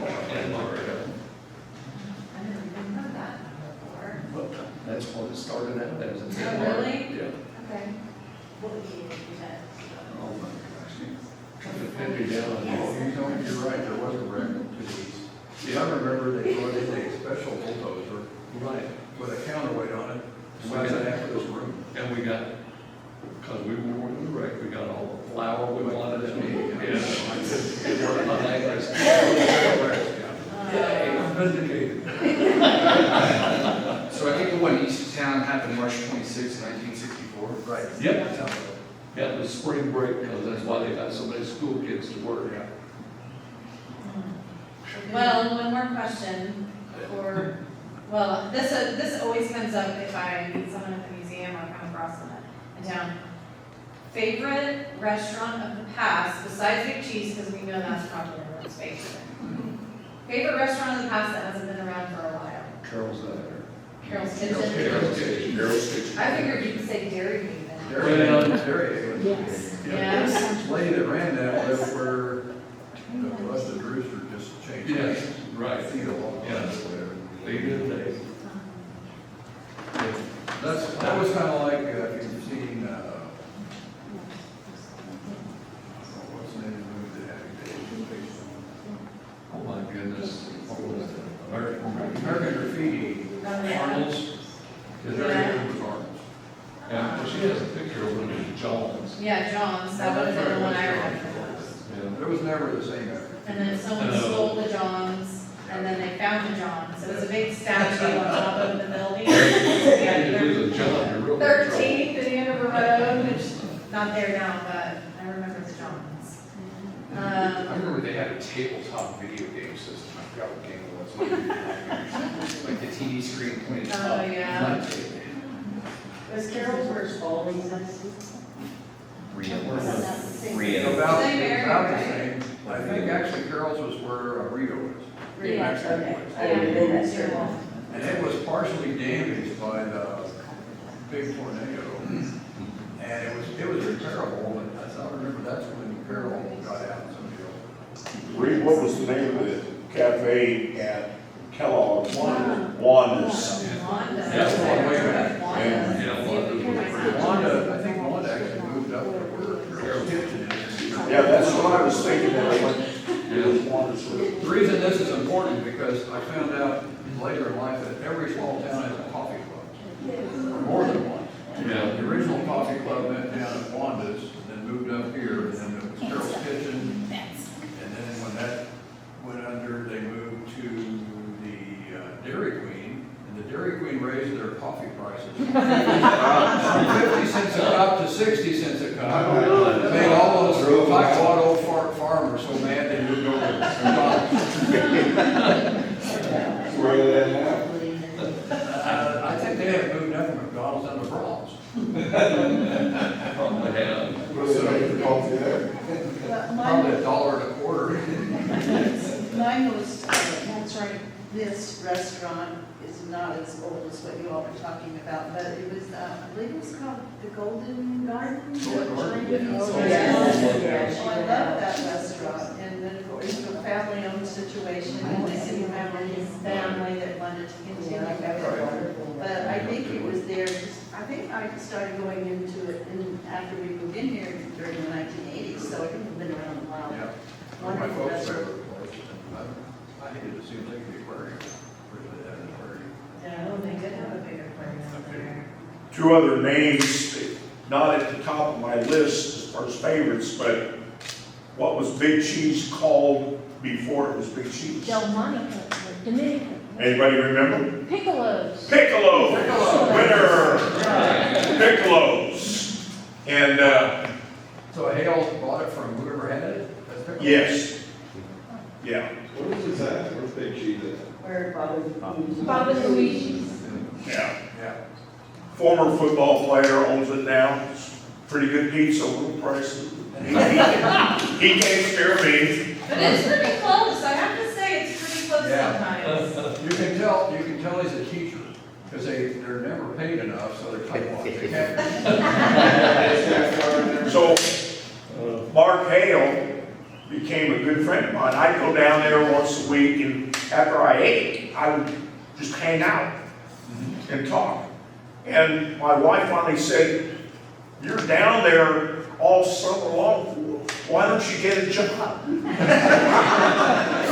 I said I didn't want to, because Mark would tell me to do something, and I'd tell him to go to hell. Well, I ended up getting a job with him for minimum wage. It was $5.25. And I worked 4 days a week during the lunch hour rush. And I told him I wouldn't do two things. I wouldn't take money, and I wouldn't do dishes. I did everything else, and I learned about the pizza business. And so school starts up. Well, I go back to school. Well, I go in to eat on the weekend, and they get real busy. And I go back and wash my hands, and I start making pizza. Or I go out and I bust tables. And he said, "Well, you don't have to pay this time." Morphed into I ate and drank any time that I wanted to, but he would call me up and say, "Hey, we need you to deliver a pizza." So middle of the week, I'd go deliver a pizza. And when Mark sold the place, the second owner comes in. His name was Mark also, not nearly as nice. But Mark Hale says, "Hey, there's this big old bald guy that's going to try to take advantage of you." You take advantage of him. And owner number 3 comes in, same thing. Owner number 4 came in 2009. Economy, 25-year-old kid. He'd been a manager at Little Caesars or something in Wichita. No personality. It didn't work. He went out of business probably 4 or 5 months into it. And then a couple years later, Bob and Luigi's took over. So anyway, the other restaurant I wanted to mention was Trojan Burger. Oh, yeah. It's where Livingston's, right next to Livingston, but it got wiped out in the tornado. So it was just over there, 2nd or 3rd Street. On the west side. It's on the west side, pretty close to Pizza Hut. They put another one in Roselle called Rocket Burger. Good idea, good idea. So anyway, wanted to mention those two. Yeah. By the way, the Golden Garden opened in 1993 and closed in 2022. I had just recently posted about it already. Nice. So it was there. Yeah. There was 2, they called themselves sisters, but they weren't really sisters. They were sister-in-law. Oh, yeah? And one of them opened another restaurant on this one. Was gonna run this one, and the head chef, the guy who knew how to make all that stuff so well, I think was her husband or her brother. He died, so that's why. Do you guys remember the Italian restaurant that was in Andover for a while? Yeah. Angelo's. No, something else. Pizza. No. Pizza Hut. It was, when I was looking it up, probably early 80s, maybe late 70s. Location? It would have been somewhere near 13th and Andover Road. Hey, I'm gonna look into this. I'm gonna post it, because people have mentioned this in many Now I'm comments. curious. I can't think of it. Yeah. Okay. It Would have was been 13. 13th and it was on the corner. It was an itty bitty little Yeah. restaurant. The old hamburger place, it became an Italian restaurant. John's. Happy with So it Derek. must have been yeah, it was there a few years.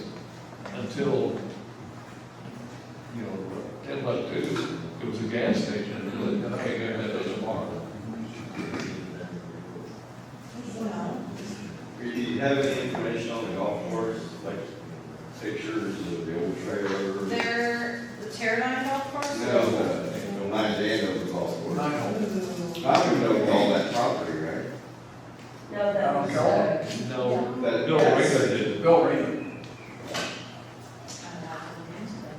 yeah. I mean, I don't know. I knew that was Let's 96 and had a yeah. trailer, but I have photos like 2000, they changed the clubhouse about that time frame. And I for the life of me, I could not find anybody that had photos of that.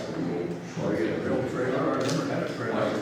Would you be able to send us some copies of your pictures? The stuff I had? Yeah. Well, I don't have the trailer, this is what I'm looking for. Oh, you're looking for it. yeah, we're looking for it. So we got aerials from online of everything's from 1968 aerials, everything's south of Kellogg. Yeah. But we can't find anything north. Oh, yeah, check. I was gonna say, we probably have some at the city, like, I actually found some old pictures of the golf course the other day, so I'll, Okay, yeah, and we'll post them on But that also was- the Facebook. I don't know where he was. So you're looking for a trailer? He was- yeah, the actual, before the new building was built. I love the city. I had a video actually, my kids about 2000, and we're going down at like the fairway, and it's already changed at that point. I thought it was the old, trailer at that point, but it's not. So I have another Before picture. 2000. Yeah, before 2000. So I moved in 96, so it must have happened right there in 97, 98. Okay. in that time frame. And I still have any video or pictures or anything. I remember Russ Griffith, I think he was like the head pro, he lived out at El Dorado. He passed away quite a few years ago. Yeah, we had several different seasons of the golf course back then. Yeah, they're in pretty good shape right now. Huh? They got in good shape right now, as good as I've seen in probably 20 years. And then when Obviously not. mentioned A windmill? on the golf course, What it costs to play it for it was donated. $50,000 membership. We got friends that do it. We just have pizza with them.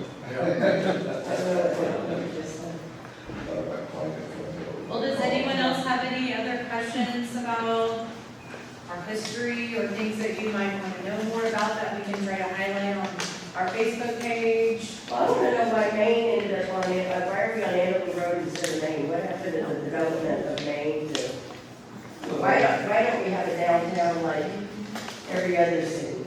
What happened to Maine? Big Town Square. Yeah, we have no Main Street. Well, We got Main Street. but it's not- There's nothing on Main Street.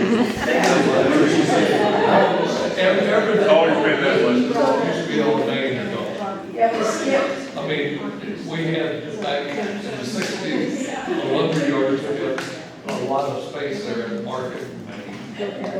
And then there's a railroad depot, then you had the post office, you had the general store, you had the locker room. But Wayne, Main Street is, the block west, it didn't Well, and match up to the Andover Road was not in back when the city was first done. Okay, so when we developed the Andover Road, then why didn't that become the new? Because Butler County has their own way of doing things. The Butler It was called Butler Road, it still is in places. Okay, so it's a county road. It's a county road, and Andover was not in their straight line what they were doing. Okay. So they put the road for the county there, and Andover's Main Street was a block over. They did that back in those days because there wasn't a lot of car traffic then anyway. But they didn't want everybody driving through the middle of town, so they would set it a block over. The people that were going somewhere else would just keep going by, not bother the people in town. There was actually, in the center of that intersection, there was a pump, what we call a pitcher pump. Hold the handle up and down to pump water out. There was a tin cup hanging on a nail, and if you wanted to drink, you went up there and pumped water and drank, everybody drank out of the same cup. And I think that pump was there until 1959. Right. And the pump, And the pumps at the museum. that's right. So the center of Andover has moved, and I claim it's still moving. I think it's eventually gonna be a Kellogg in Andover. Where is it today? I think central. Well, it should be central, the Andover Road should be the I center. think it's gonna be north. I think the city developers were actually trying to make this become, the whole idea was that the farmers would go east, and that this park and the city hall and this library would eventually sum that up, and not, but I still think development can only go east for the most part. Well, we cannot go west, Yeah, because go we can't, west, yeah. because it's across the county line. Highway 54 used to turn at Kellogg and Andover Road, go a mile north to Central, then go west into Wichita. Right. When did that change? Was that after or before Andover annexed what was going to become Ellicott City? It was after. Yes. I would say until. Yeah, that road curved, instead of going straight up to an intersection. People who wanted to go to Wichita just made a big curve and never actually hit the intersection. And then where Kellogg and Andover Road is, on the southeast corner, was the Midwestern Hotel and gas station. Macy's Conoco Station. That was on the other opposite corner. Although his station was on that corner first, then he moved it. Oh, okay, well, I didn't And know. on the other side of the street was The fruit stand. the fruit stand. Yeah. So when does that highway change take place? But then about in the late 50s, because that was a brick street at one time, they took all the brick up and piled it along the south side of Kellogg from Andover Road. It ran that pile of brick ran for a half a mile. Yeah, I'm gonna pile that on that. Sometime in the fifties, they started widening it from Augusta to Andover. Yeah, I think it was early 60s that it changed. Well, I think, Did 54 turn north? Come in this It direction? was at that Y, turned and went north. No, it was south. Coming out of Wichita, where you go? It came to Central. Oh, it went that far north? It came out central to Andover Road and turned south to Kellogg and then turned back east again. Yeah. Okay, sorry. no, I was just gonna say, I think we'll see some real changes happening when the Yorktown completely gets through, it's going to just be, Phil's here, you might even talk a little bit about that, what's gonna happen, if you can share that. Yes, where we're at with Yorktown right now, we've approved it going where it stops right here behind Crescent Lakes. It'll curve around and hook into the Butler Community College parking lot. So you'll be able to drive straight from here, straight to the other park. Right now, it currently dead ends down by Prairie Creek Elementary. It's not on the table right now, but maybe 4 to 5 years, that discussion might be back on the table. See if we're gonna take it anywhere south, but for right now, it's just moving its way to the north, because like you guys said, the development's gonna happen to the east and to the north, presumably, just because how our geographic boundaries are. I know ever since I moved here, the whole problem was with the north-south traffic. And so, yeah, and then when 159th got fixed up, that has helped. Yeah. And then this Yorktown will be another thing, and I think there'll be a lot more growth going this way when that gets completed. It'll go all the way over, pretty much to the other sports park, I mean. It'll come out right beside it. Well, I have one cool fact that I recently found about Andover, the olden days, from 1881. I did not know this before joining the museum, but Andover's coal industry was booming in 1881, shipments going out to all the surrounding towns, selling at $3 to $3.50 per ton. Other notable industries during that time were hogs, wheat, corn, and lumber. But I had never heard anything about the coal industry in this area until recently. Where was it done? That's the one thing I can't find. So I was gonna ask if anybody else in the room has any information about the coal industry from our past. I don't think there was a lot, but we were selling it way cheaper out of Andover than any of the other towns. So all the articles that I found talked about how, you know, the businessmen in Wichita would come buy Andover's coal because it was way cheaper. And I don't know, some of the other surrounding towns were mentioned in the articles. If anyone else has any information on that or not? The guy that was running that all this back. Where's the coal mine?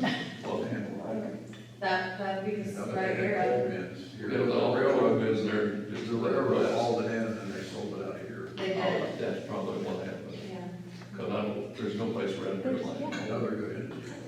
yeah. I also heard too, when we were adding stone to our house, that the stone quarries were like, the Silverdale stone is like, you can get it basically here. Is that true too? Is that? Well, there's It comes out of a quarry. quarries. Silverdale comes out of a quarry down by Winfield, Okay. but yeah, I'm sure they hauled it up here. Well, I'm sure also now that one down there south of Douglas there Yeah. is, going pretty good down. I didn't know back in the day if that was a. There used to be a big industry out near Tawanda as well, back in the day. It was a big business in that area, also, nice down there.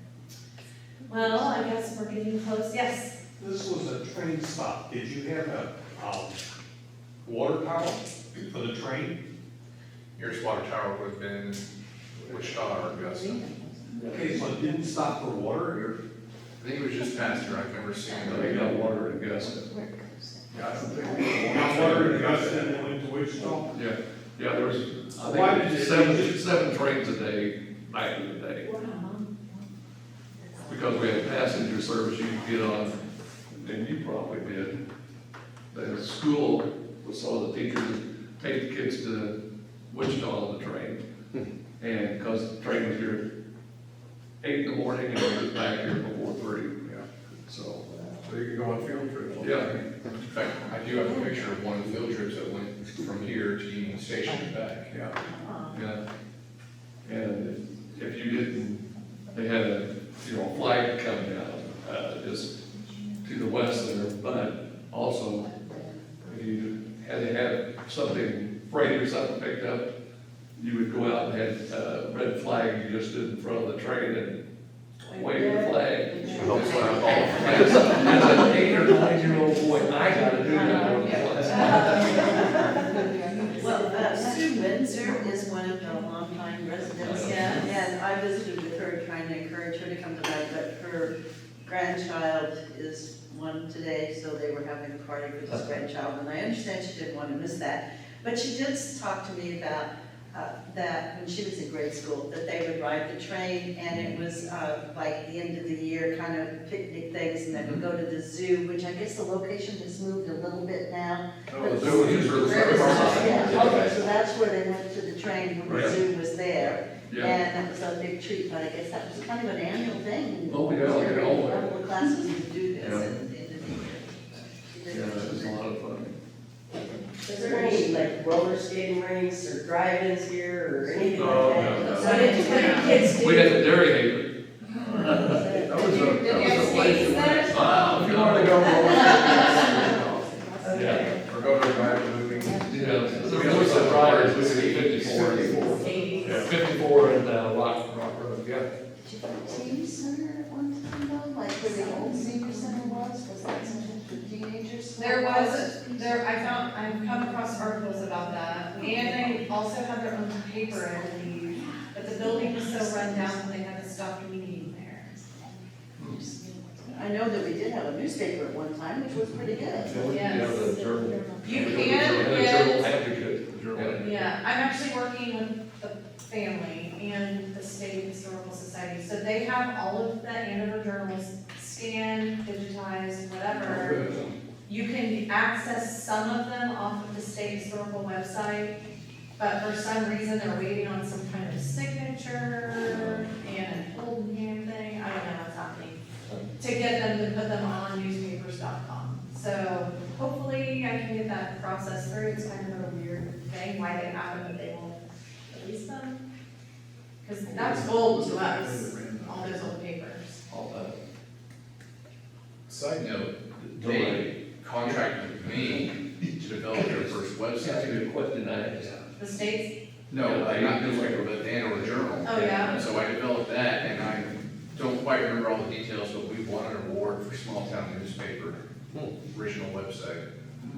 I think I might have posted that. Were you in, I think I posted on our Facebook page about it. I'm sorry. I'll have to look, but I'm pretty sure we shared that, but. Yay. Andover Journal, we miss them, that was the best paper. I mean, if you were in town and your picture got put in there, you were so proud of yourself. We should, yeah, really. That was, Homer's publisher.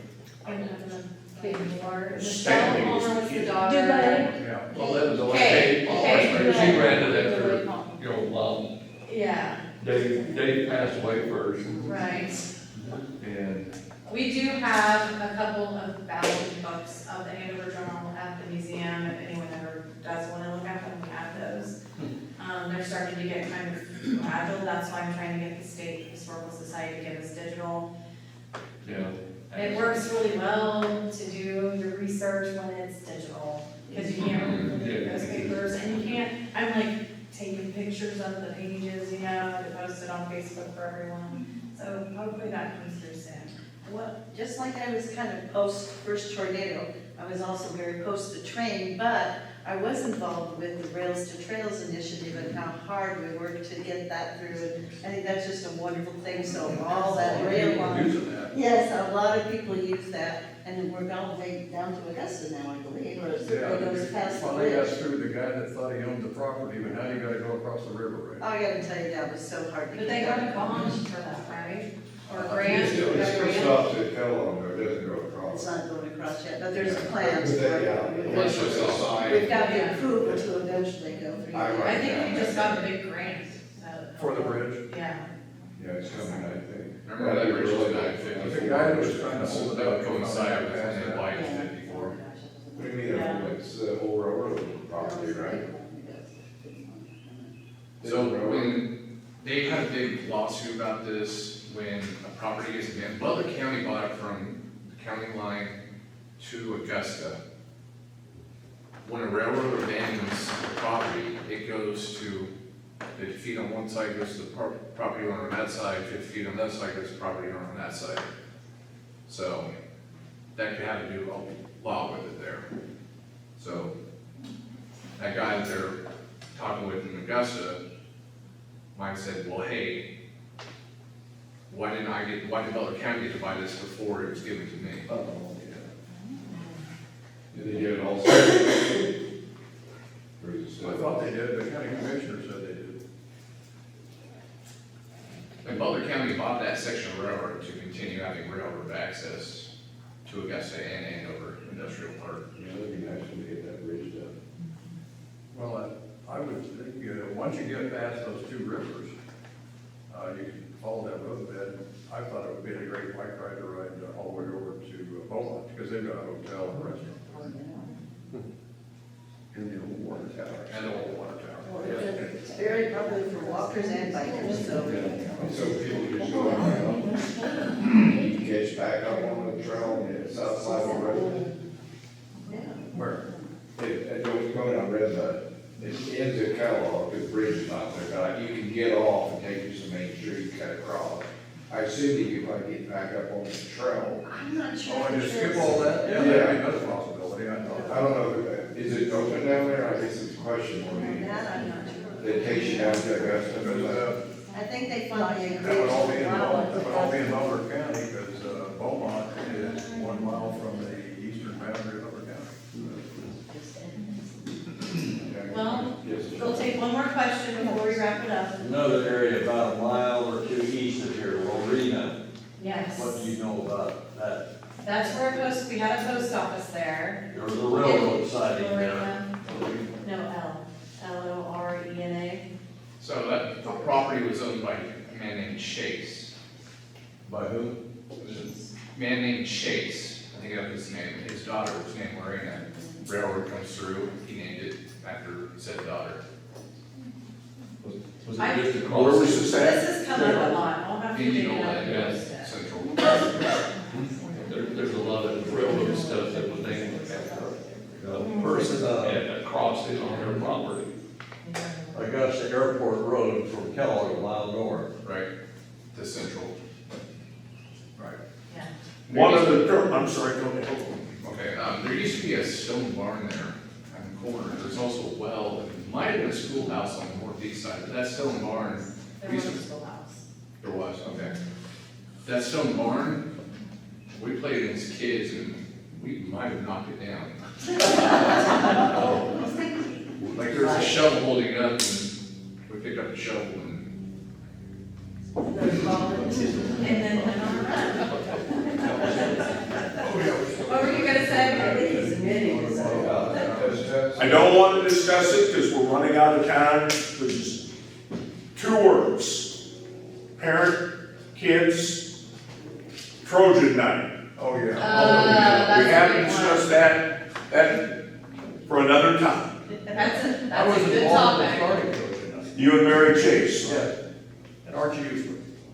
Okay. I thought it was Mary Chase. I thought she was the, came up with the idea. Well, it was generated because the gals in our respective classes were complaining that, you know, we thought football was really tough, and they didn't think it was all that tough. And we said, okay, well, let's have a game where you play football, we'll be the cheerleaders.